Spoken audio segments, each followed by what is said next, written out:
E aí eu vou até aproveitar esse ponto para fazer uma pergunta para vocês, porque nessa parte de habilidade vocês deixaram muito claro um arcabouço mental. O cara está disposto a correr atrás de conhecimento, ele se conhecer, saber onde quer chegar, né? Ponto de partida dele, qual vai ser o ponto de chegada. Mas em habilidades assim realmente técnicas, tem algo que se destaca? Porque é até difícil, eu falo pra Malu, é difícil eu dar pro meu irmão um mapa pra ele seguir, eu tenho irmão de 17 anos. Porque eu não sei como é que vai ser o mundo, né? O que ele tem que aprender? Eu falei, ó, você vai tirar férias do colégio agora? Vem trabalhar comigo um mês, vou te contratar como meu estagiário pessoal e vou te colocar pra servir a minha equipe. Daí a Malu falou, ele vai atrapalhar a sua equipe, ele não vai servir. Eu falei, o que eu posso ensinar pra ele? Eu falei, faz um curso de Excel aí. Paguei um cursinho de Excel pra ele e falei, pelo menos você faz umas planilhas boas pra gente. Mas eu falei, cara, mas daqui a pouco acima da Excel... média de muita gente aí, né? Mas daqui a pouco Excel vai estar totalmente diferente, vai ser um comando para IA. Eu vi uma opinião do Peter Thiel, por exemplo, que eu achei muito interessante. Ele falou, cara, as pessoas não perceberam ainda, mas a gente vai entrar numa era onde a parte técnica vai mudar do eixo que era o pessoal de exatas vai ganhar mais, o engenheiro, para um pessoal com habilidades linguísticas ganhando mais. Porque vai ser essa questão. A pergunta ser feita para que a IA possa desempenhar o seu papel. Então, pensando já fora do arcabouço mental, realmente naquela parte mais prática, vocês enxergam algum tipo de habilidade que é vital, como, por exemplo, essa linguística para fazer perguntas corretas? Tem outras que são muito quentes?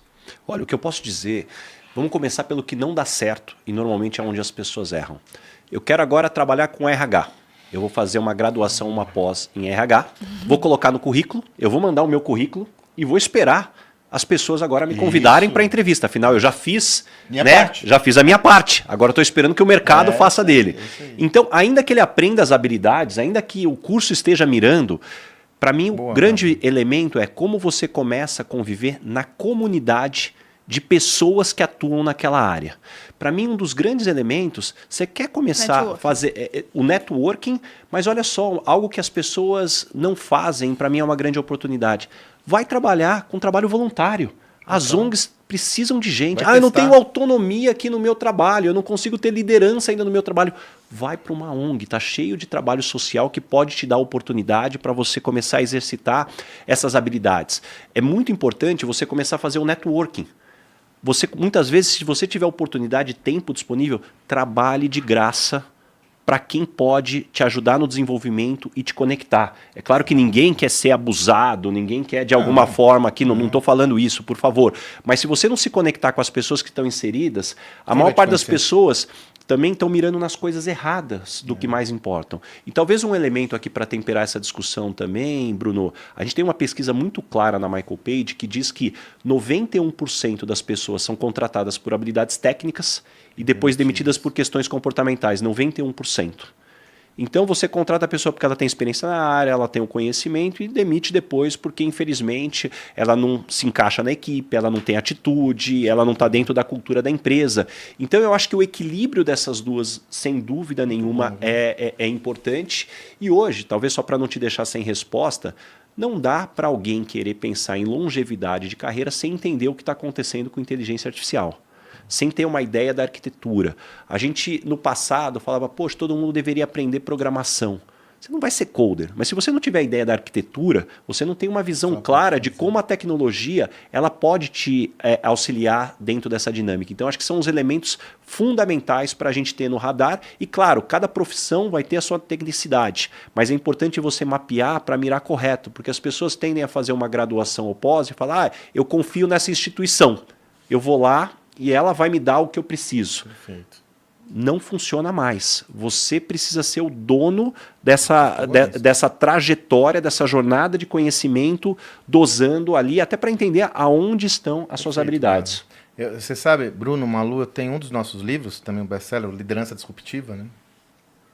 A gente escreveu e fez uma pesquisa abrangente, inclusive com referências a Michael Page. São mais de 65 referências bibliográficas. Buscando entender quais são as novas competências do líder. Né? E aí nós chegamos lá, é uma constelação da liderança, são 8 competências. É claro que aí o tema é mais particular da liderança, mas tem algumas que eu acho que vale a pena a gente trazer para reflexão, que são achados nossos no estudo sobre liderança. Uma é o que a gente chama de líder conector. Né? E aí a gente usa Steve Jobs, né? Aquela célebre discurso de Jobs em Stanford, que ele fala que eu sou minha função é conectar os pontos. O que é o conectar os pontos, o connecting the dots? É assim, é ter repertório para entender toda essa perspectiva, né, da problemática e as soluções possíveis. São características cognitivas, que podem ser treinadas e capacidades à luz de ampliação de repertório. Né? Então, a questão da inteligência artificial, para mim, é crítico. Se você não tiver capacidade de conectar, você pode ter a ferramenta, pode ter uma Ferrari na sua mão. Você tem lá o chat GPT, todo mundo tem o chat, eu sempre falo, todo mundo vai ter... Se você fizer a mesma pergunta, todo mundo tem as mesmas respostas. Agora, como eu articulo, como utilizar aquela ferramenta a uma necessidade que eu tenho e que pergunta eu faço? Então, essa visão do conector, ela envolve muito repertório e é sim uma habilidade mais abrangente. Outra linha que a gente trabalha muito lá, que eu creio que é válida para todas as categorias, é a comunicação. Né? Que tem muito a ver com isso que o Baza comentou. Porque você pode ser um baita de um craque, uma craque. Né? Pode ter todas as habilidades e competências técnicas. Mas se numa abordagem, qualquer ela que seja, você não tiver uma habilidade de comunicar, se expandir, ninguém vai te enxergar. Você não vai ser percebido como tal, né? A realidade não existe, o que existe é a percepção da realidade. Então a conexão é uma habilidade fundamental e, cara, não adianta, meu amigo. O Peter Drucker lá atrás já falava que 60% dos problemas de uma empresa de comunicação continua sendo, talvez mais, porque olha que loucura, né, Malu? Essas ferramentas de comunicação que surgiram para facilitar a nossa vida tornaram o mundo muito mais complexo, né? Uma variedade de estímulos e tal. Então, a comunicação é essencial. E você sabe que é back to basics, viu, Bruno? Eu estava recentemente conversando com um jovem, amigo, assim, do ciclo. Falei, cara, vai fazer um curso de oratória, bicho. Vai fazer um curso de oratória, sacou? Eu fiz. Quantos eu fiz? Para dar aula, eu dei aula há 20 anos, né? Então, dou palestra hoje, eu fiz todos aqueles da minha época que tinha, eu fiz todos. Todos. Técnica, né? Adquire uma técnica de se expor. Porque, veja, o vídeo. O que é o vídeo? Porque se você participar de qualquer processo, sobretudo mais jovem, vão te pedir um vídeo, né? Você tem que ter a manha, tem que ter habilidade, tem que ter a técnica. E a técnica te fortalece, te deixa mais seguro, segura, né? Então, comunicação é uma. E a última que eu vou falar aqui, que é fortalecendo a visão do Baza. Quando a gente fez o livro, uma das dimensões da liderança, a gente falou o líder algorítmico. E a gente fez questão de falar o líder algorítmico, o Reed Hastings fala isso. Você não precisa ser um programador, só que você precisa saber o potencial da tecnologia. E o nosso amigo Silvio Genesini, né, que você conhece o Genesini, foi presidente da Oracle, Accenture, Estadão e tal. Nós entrevistamos o Genesini, ele falou, então, uma visão dele foi uma pérola, cara. Ele falou assim, você não precisa ser técnico nos aspectos específicos da tecnologia, mas você precisa ser capaz de comprar tecnologia. Né? Isso olhando o líder, porque o líder, qualquer líder vai ter que comprar tecnologia, você concorda? Então, trazendo essa visão para a nossa realidade, você tem que ser capaz de entender o potencial e o mecanismo daquela tecnologia. Né? E aí nós temos um desafio básico, eu vou ter que falar esse exemplo, tá, gente? Eu não vou dar o nome aos bois. Mas eu tô lá com uma jovem que eu acompanho de perto, e aí ia fazer uma prova X, uma universidade de ponta, bem de ponta, e ela é proibida de usar o chat GPT. Proibida de usar o chat GPT. Mas prova. Não só isso. Não, em geral. Em geral. Mas não só isso, Malu. Essa pessoa me pediu um dia, chegou lá e falou, fulano, eu preciso de uma calculadora. Eu falei, calculadora? Você tem calculadora? Eu falei, não tenho calculadora. Eu tenho uma HP12C, quando eu era vendedor, era de estimação. Né? Era HP12C lá, mas você não vai saber usar HP12C. Mas por que calculadora?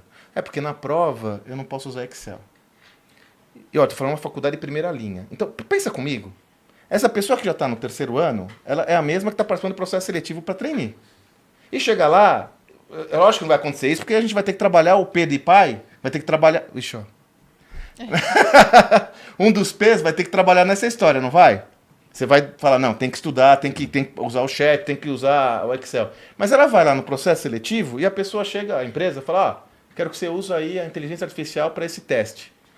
Na faculdade eu não aprendi a usar inteligência, não podia usar a inteligência artificial. Não, agora eu quero que você faça uma planilha usando Excel. Não, eu não podia usar. Eu sei que é importante desenvolver aspectos cognitivos, mas não é proibindo a usar a tecnologia que a gente vai desenvolver o aspecto cognitivo. Percebe? É muito mais formulando a pergunta certa. Então eu vou falar assim, ó, faz o seguinte, a tese é essa, usa a inteligência artificial para me responder de forma mais prática e pode usar tudo, mas eu quero que você formule uma pergunta correta. Então aqui a gente tem um desafio enorme quando fala tecnologia, porque eu vejo que muitas das instituições acadêmicas ainda não estão preparadas para formar. Para avaliar isso. Né? E é um paradoxo. Então aqui, se você é jovem, está numa instituição que tem essa característica, Vai procurar por conta própria. Tá cheio de programa, né? Hoje em dia, graças a Deus. Né? Felizmente, tem programa para tudo. Fuça, mexe. Essa é uma das principais... eu vejo que um dos pontos positivos mais claros de quem é jovem é essa coisa da familiaridade. Tem que buscar. Então, assim, a tecnologia, para mim, não tem... Não existe outra forma a não ser eu me aproximar dela. Né? E aí vou ter que aprender.